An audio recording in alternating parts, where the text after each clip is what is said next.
it's Monica B, creator of HeyMonicaB.com, a blooming resource on Ayurveda, and author of In Your Elements, a blooming Ayurvedic guide to creating your best life. I help people understand and practice Ayurveda daily so that they can create their own best life. And you're probably already doing that by now. Thank you so much for checking out my last video on the daily routine. Are you trying some things? Go ahead and chat below. I'd love to know what you're trying and any successes or struggles you're having from that. And if you have any questions, so that we can continue the dialogue and help you keep evolving with your healing and self-discovery. Today, we're going to talk about a big piece of self-discovery, and that is eating. And it's not just eating, it's eating for you. Personalized eating. Ayurvedic eating is not generalized, it's personalized. So if you've ever felt like, I have no idea what to eat for myself, or I'm gaining weight and I'm eating all the right things and I have no idea what I'm doing wrong, or I have such bad indigestion, how come my best friend can eat a burrito and I can't? I get all tooty and gassy and uncomfortable and I get a burrito baby and I feel terrible. Or how come I can just look at a piece of cake and gain weight? Or how come I can't ever gain weight? How come I never feel satisfied? I always feel hungry. I always feel munchy. We can go through articles and articles online searching for all of the answers for our nutrition. But you know what? We're not going to find it there. And I know because I did the same thing. I was right in your shoes asking all the same questions back in 2007 when I was a personal trainer. I was learning all about our bodies and personal training. And I was also learning the nutrition component. But none of it really felt like it was rooted. Like I didn't feel it, and it didn't really work for me. I actually went to see a nutritionist for myself and was told to eat 6 meals a day, and I ended up gaining about 8 pounds in probably 2 or 3 weeks. I don't know on a scale, I just guessed. My pants were super tight and I was feeling terrible and overly heavy. So I cut that out right quick, and I really didn't have anywhere else to go. Fast forward to when I started learning Ayurveda, and there's a whole nutrition component to it. And now I look at food as like, hey, is that going to benefit me? And I know the answers to that. And by the way, there's also no calories in Ayurveda.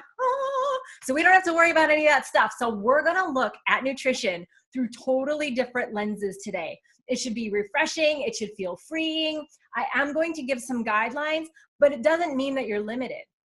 So like, if you screw up with your food, who cares? Like you make a mistake, you get heartburn or you get tooty or you get diarrhea or whatever. Now you know. That's the body's way of teaching us what are good things for us. But before the body does any of those mean things to us, I'm going to try and teach you the best I can. So we're going to go through each dosha, Vata, Pitta, and Kapha.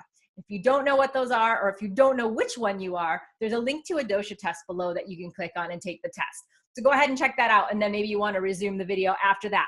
For the rest of you, let's head forward to these menus. What you're going to see in the download that you have below also is their pages from my book, In Your Elements. And I love them because I think they explain things really, really well from a nutrition standpoint. Before we dive into Vata menu, I'd like to go over the qualities of Vata, okay? Get your pens and papers out if you like to write stuff down because you're going to be filled with all kinds of information.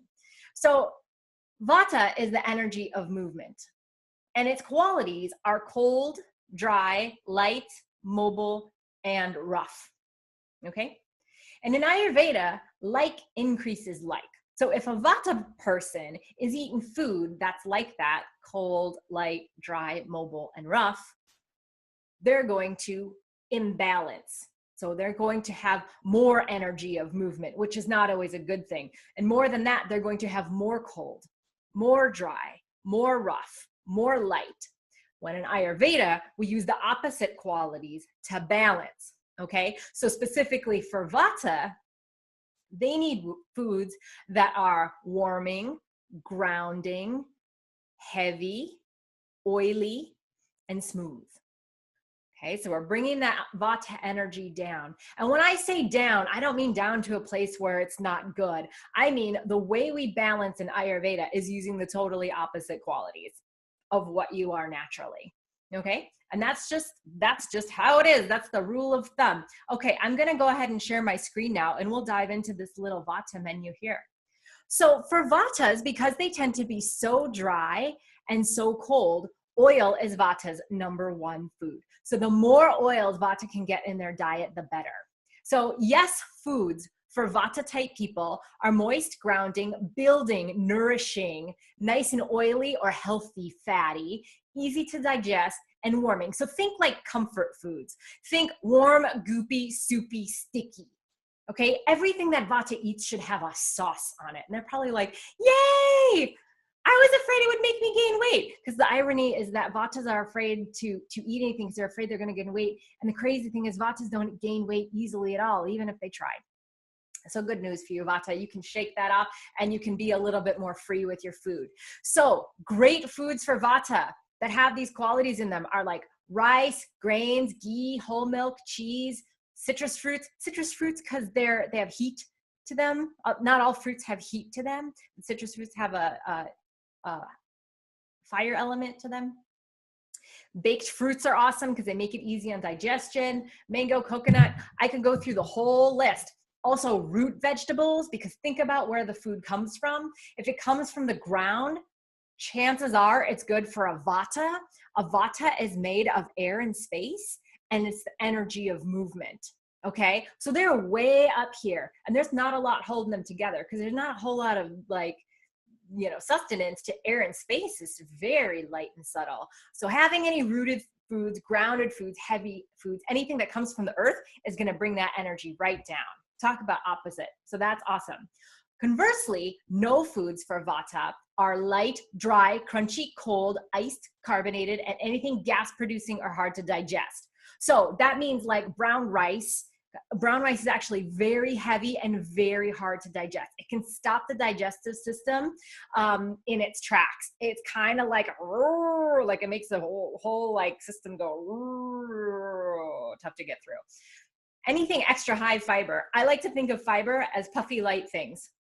And that's going to give Vatas instant like crampiness, bloatiness in the gut, might get distension, might get a lot of toots and not understand why all this healthy food is not doing good for me. And the answer is because that healthy food is not necessarily healthy for you. It's different. You're a different person.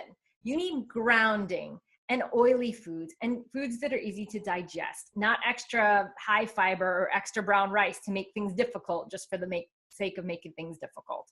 Okay, crackers, popcorn, pretzels, raw vegetables. In general, Ayurveda does not agree with a raw diet at all. It says that all foods should be cooked so that we can introduce the fire element to our foods right there on the stove, because that makes it easy on our own digestive fire, like increases like. Introduce a little fire, helps the fire grow. Okay, and Vatas need help with that. They have a very variable Agni, which is digestive fire. So sometimes they'll be hungry, sometimes they'll eat like a bird, sometimes they'll be hungry, sometimes they'll eat like a bird. The key to Vata nutrition is to bring some consistency.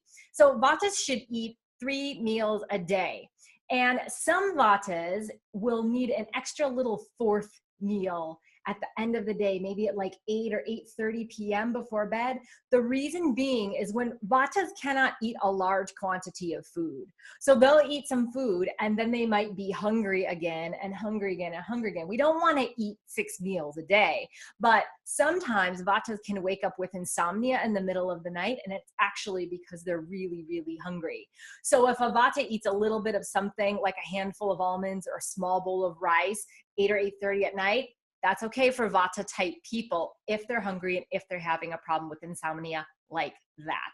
See, it all depends. One of the other foundations of Ayurveda is it depends. So it depends on the person, but in general, 3 square meals a day for Vata. Okay.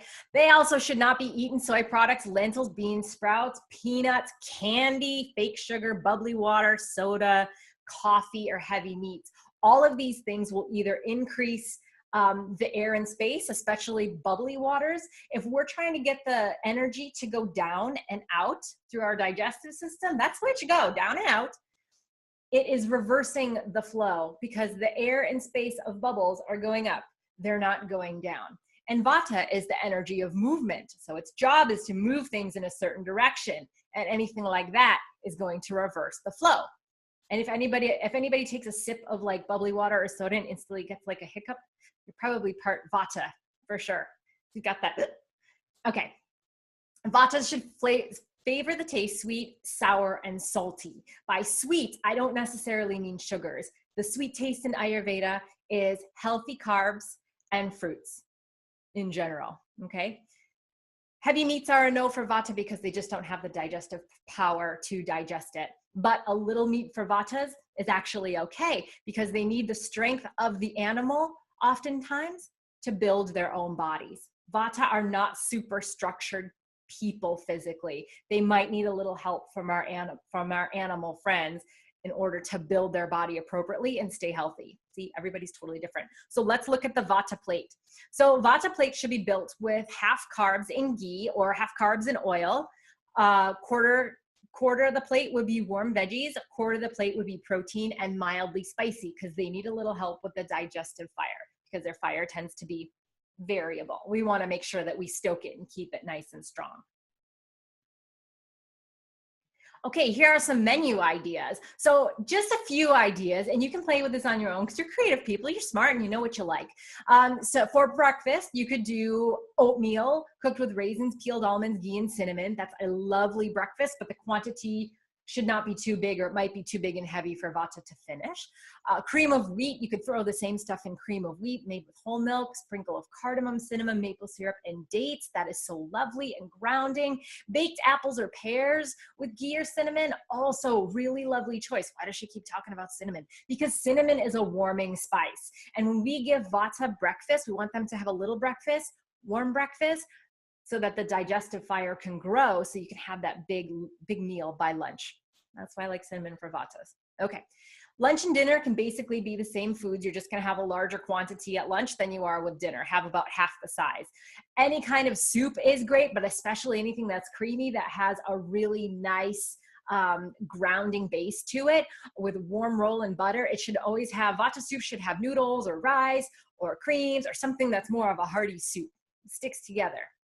Grilled cheese with tomato soup is awesome. Pasta, stir-fried vegetables, anything that you like, drizzled with olive oil and garlic sauce. Everything should have some kind of sauce or some kind of oil. Okay, sauteed vegetables, also roasted or fried vegetables such as beets, butternut squash, zucchini, sweet potatoes roasted with olive oil and rosemary. You are like, fried vegetables? Yes, because Vata needs the warmth and it needs the heaviness and it needs the oiliness from fried foods sometimes, especially in winter. Good snacks for Vatas are 1 to 2 handfuls of like one thing, either raisins or almonds, but don't mix it all together because that can confuse Vata digestion and make it a little bit tough. Almond butter and a small bread roll is great. Dates rolled in shredded coconut, figure date bar and a glass of whole milk or organic milk, and hummus and pita drizzled with olive oil, dripping in olive oil, and you can add some olives because salt is beneficial to Vata. Here's our friends, the baked apples or pears again with ghee and cinnamon. Sure, why not have it for a snack? It's amazing. In a nutshell, that is Vata menu ideas and Vata nutrition. So overall, remember for Vata is they are cold, dry, light, mobile, and rough. And so you need to use the opposite qualities in your foods, which are warming, heavy, grounding, smooth or oily, and heavy. Did I say heavy already? Okay, so just think about comfort foods in general for Vata. And now we're going to move on to Pitta.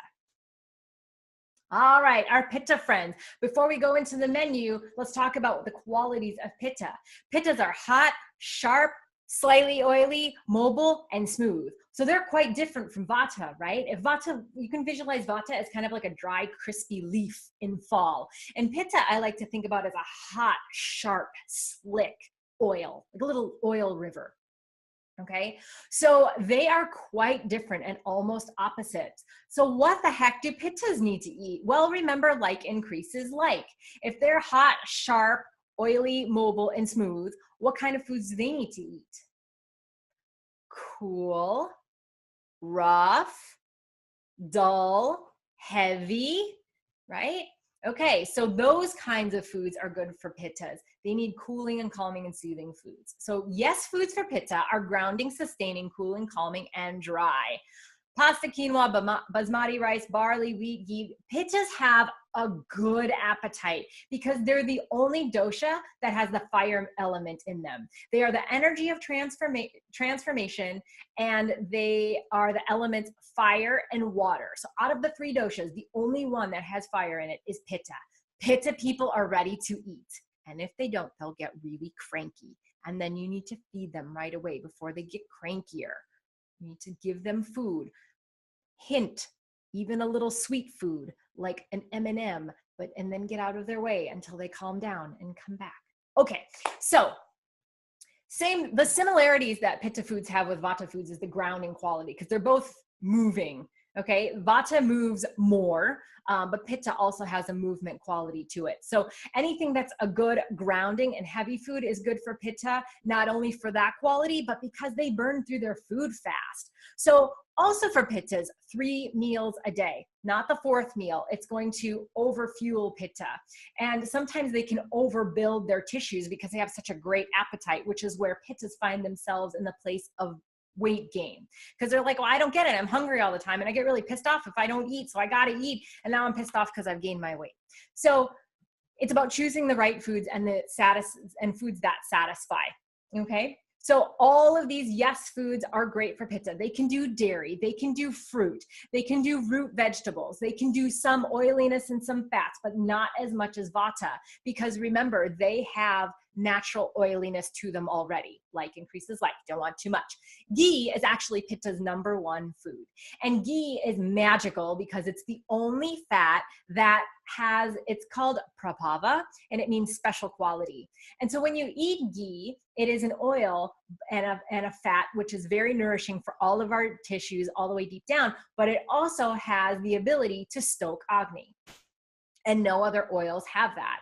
So ghee is amazing for pitta because it has a cooling quality, but it doesn't put out Agni or dampen it. It keeps it nice and strong. Okay, no foods for pitta are salty, sour, and pungent. All of them increase heat. Naturally sweet foods are good for pitta, but refined sugars are not. Kind of as is for everybody. Refined sugars are refined. And as you know from, the first thing we talked about, the first 5 tips to get started with Ayurveda is that we eat foods from nature because we are nature. So naturally sweet foods are great for pitta. Refined sugars, not so much. Also, stay away from sour or acidic foods, tomatoes, eggplant, radishes, jalapenos, garlic, cayenne pepper, sour or aged cheeses. So good cheeses are like soft cheeses, like cottage cheese, mozzarella cheese. Sour or aged cheeses are like the blue cheeses or like the really stinky cheeses. And all you pittas might be mad at me if you like those, or some might be like, it's fine, I don't like those anyways. But just note that. And by noting it, do you have to cut it out forever? No, but use it when appropriate and on less occasions.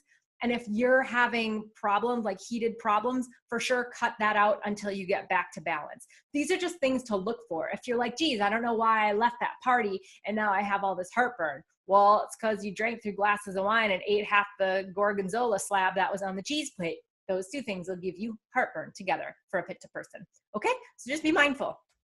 Alcohol and limiting it. Everybody should limit alcohol. Alcohol is not actually good for anybody. However, there are medicated wines in Ayurveda because alcohol goes straight to the blood. So Ayurveda is so cool that it will actually put herbs into wines and have people drink it, and the wine will go boom, it'll go right to the bloodstream, and all of those herbs will go in there and heal any blood disorders. That's pretty cool, hey? Okay, but I know you're not doing that with your wine. So anyways, limit it. Refined white sugars, red meats, fermented and overly salty foods. Pittas can do fine with light colored meats like chicken or fresh fish because they're cooler. Red meat is kind of hot. Okay, so pittas should flavor the tastes: sweet, astringent, and bitter. And astringent and bitter have cooling qualities to them. And the sweet taste has grounding qualities to them. So between the 3 of those, you should have your bases covered. Let's take a look at the pitta plate here. So the pitta plate's different. Build it different than you would a vata plate. The pitta plate has 1/3 of the plate with healthy carbs and ghee, and 1/3 of the plate with vegetables, and 1/3 of the plate with protein. They need more protein and will benefit from more vegetables. There's that astringent bitter stuff in the greens, right, than a vata would. And they don't have to have any spice at all. They need all of their food mild, because they have enough heat in them as already. They're spicy enough as it is. All right. So some ideas for pitta meals are an egg white scramble sauteed with ghee, some vegetables, and add toast or a wrap or flatbread. You could also sprinkle it with some fresh coriander, which is cilantro leaves. Wheat or cinnamon raisin bagel or toast with almond butter and fig spread. So having a nice bagel is great, but make sure that you add that protein of the almond butter, because pittas will burn through those carbs pretty quickly, and they might eat a whole bagel, which is actually big, and then be hungry by 9:30 or 10. Okay, so make sure you balance it with that nice protein. Remember your plates. Oatmeal, similar to Vatas, with milk, add cardamom, no cinnamon this time because they don't need extra heat, raisins with no sulfur added, and add a dab of raw honey on the top. Note, do not mix honey and ghee. It is poisonous, okay? Lunch and dinner. Lunch, again, is going to be larger quantity. Dinner is going to be smaller quantity. So here, look at, they can have a salad with bitter greens. Why? Because the bitter taste is good for them, and so is the astringent taste. And they have a strong enough digestive fire to digest the salad, whereas Vatas and Kaphas do not. You can add some teriyaki, a little bit of sweet, salmon or chicken, lots of vegetables, avocado. Oh my God, it actually makes me hungry looking at this. Add a dinner roll with ghee. Boom, so good. Quinoa bowl with chicken and kale, broccoli, carrots, sprinkle with sunflower seeds. A veggie wrap, you can saute your favorite veggies in ghee. Yes, because ghee has a super high smoke point. If you don't know how much I love ghee, I have lots to teach because I'm a ghee fanatic. It's so good for so many things. It has a very high smoke point, unlike butter, so you can saute in it and it's not going to burn. Saute all your vegetables. You can add bitter greens to that. You could add some cottage cheese. You could add chickpeas in a wrap of flatbread or flour tortilla. You could also have soft tacos with chicken or freshwater fish. Add some beans, corn, and cilantro. It would be so awesome for them. Snacks for pitta would be a lassi, is like a perfect snack.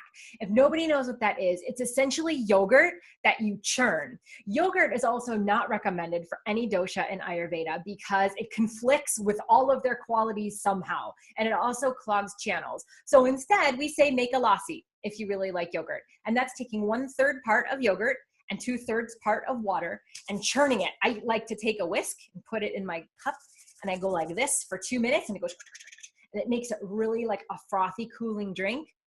And the pitta can enjoy that lassi, and it's good for digestion, and it's very cooling for the system, and it satisfies their need for something cooling and a little bit sweet.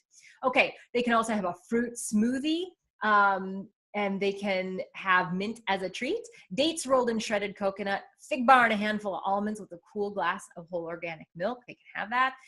Seasonal fruit, hummus and pita or veggie sticks, pomegranate juice, and slices of fresh coconut or mango. So notice that everything for pitta is fresh and light. Think about pitta season, which is summer, and we go to our farmers markets and we have all this abundance of lovely food all over the place, and we're like, wow, seasonal fruits and seasonal vegetables. That is perfect pitta foods, because pitta also rules summer. Moving on to kapha. All right, so the qualities of kapha are cold, heavy, static, dull, and smooth. So if vata was a dry, crispy leaf and pitta is this hot, sharp oil, think of kapha as like a blob of yogurt.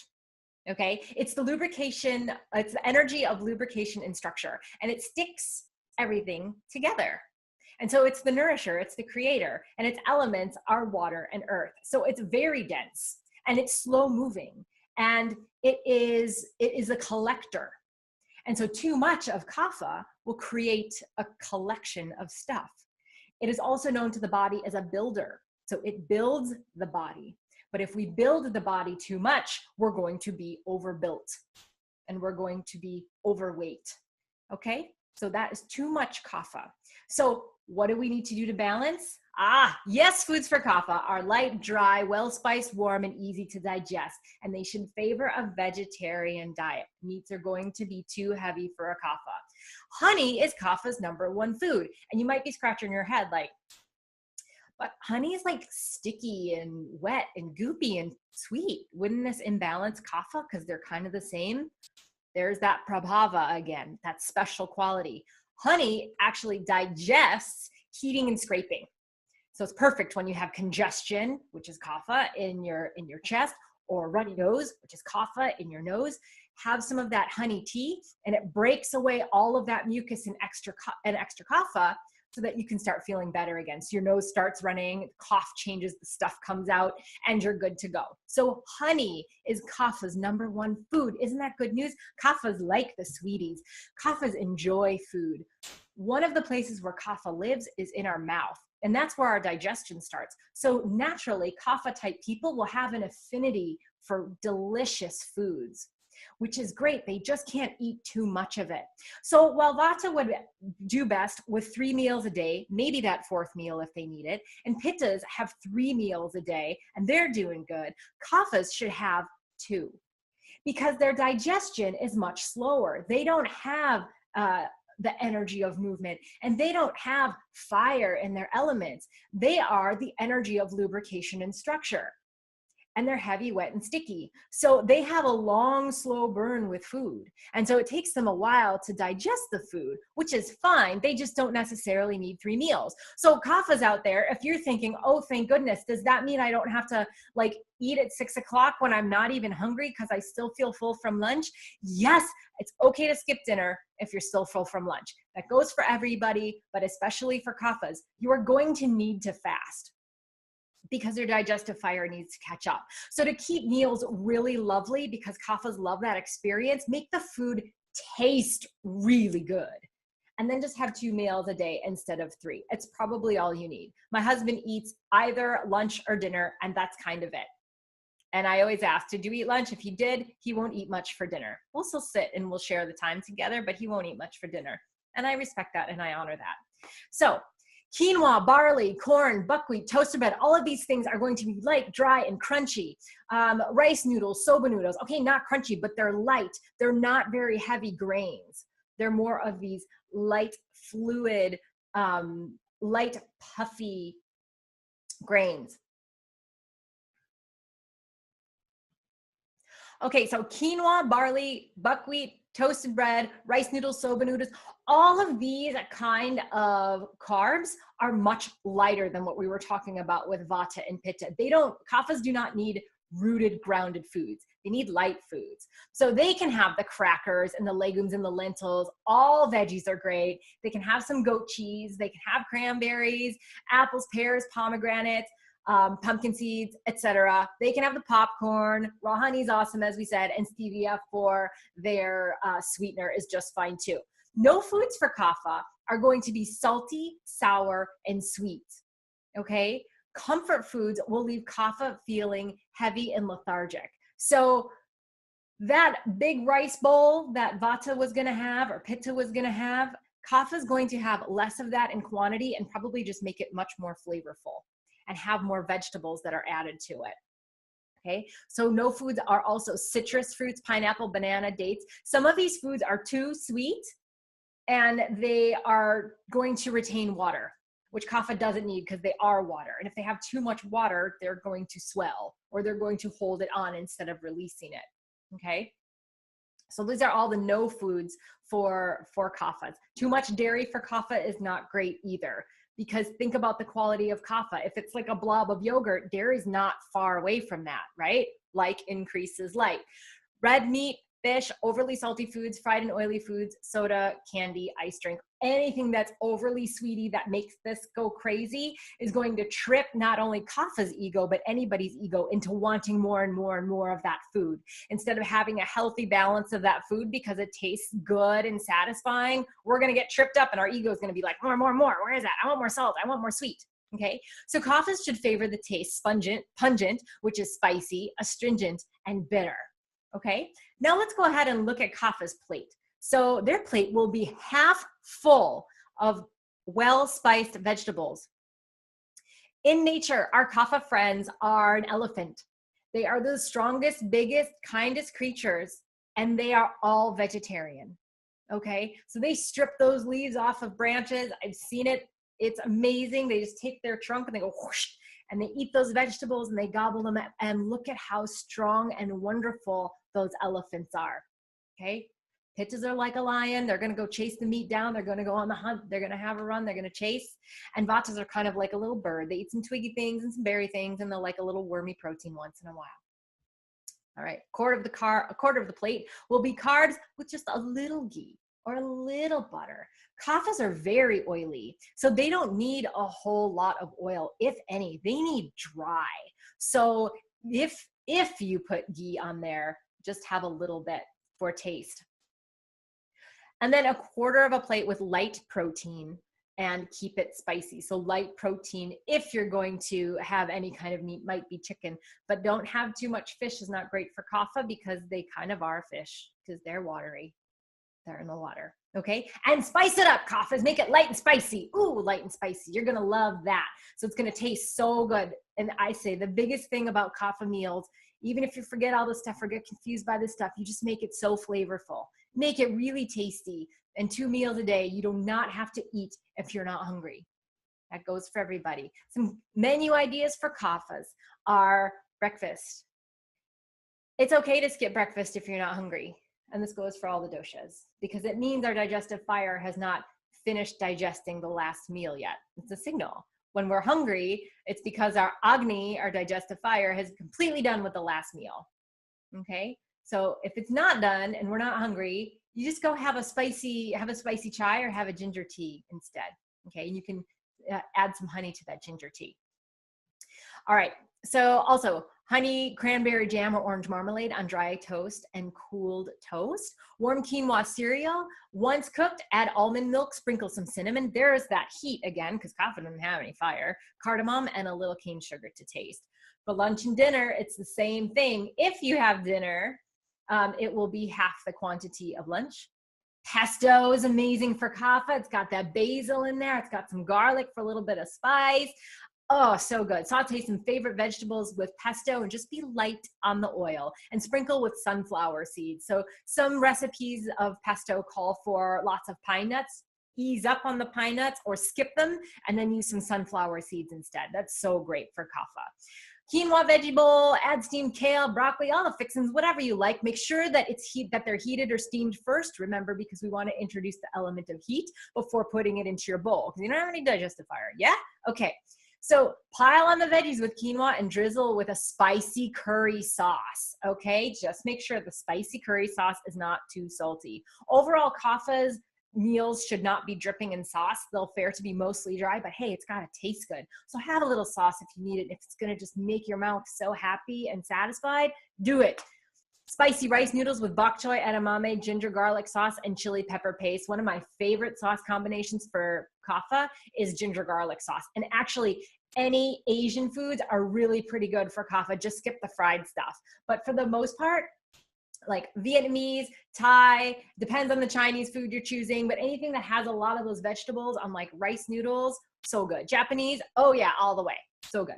Okay, soft tacos with stir-fried vegetables, black beans, corn, and cilantro leaves. See what I did there?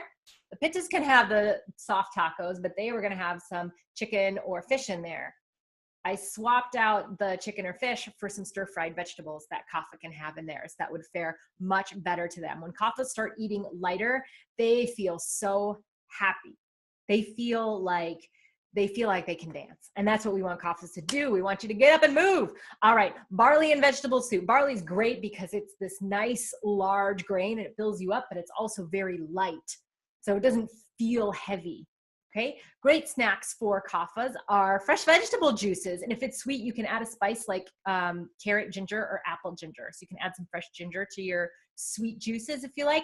Kale chips with garlic powder. You can have your popcorn, spicy chai or ginger tea. You can add that honey if you like, or cane sugar to taste. One type of fruit cut up in a bowl.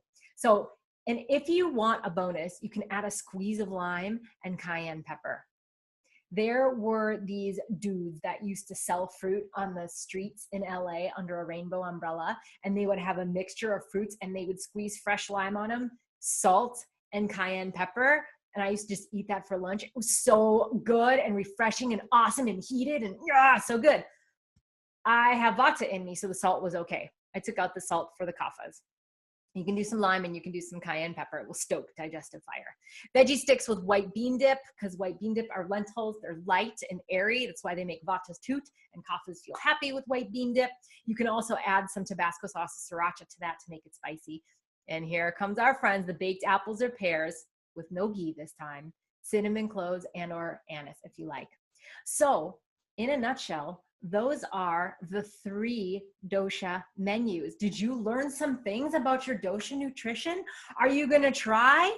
I'll run here all of the things that you're starting to try on your new menu. If you like what I'm teaching here, in a few days, I'm going to release a class that is going to be 6 weeks long, and I would love to teach you all about this. We're going to be going through my book together. So keep your eyes and ears out for that.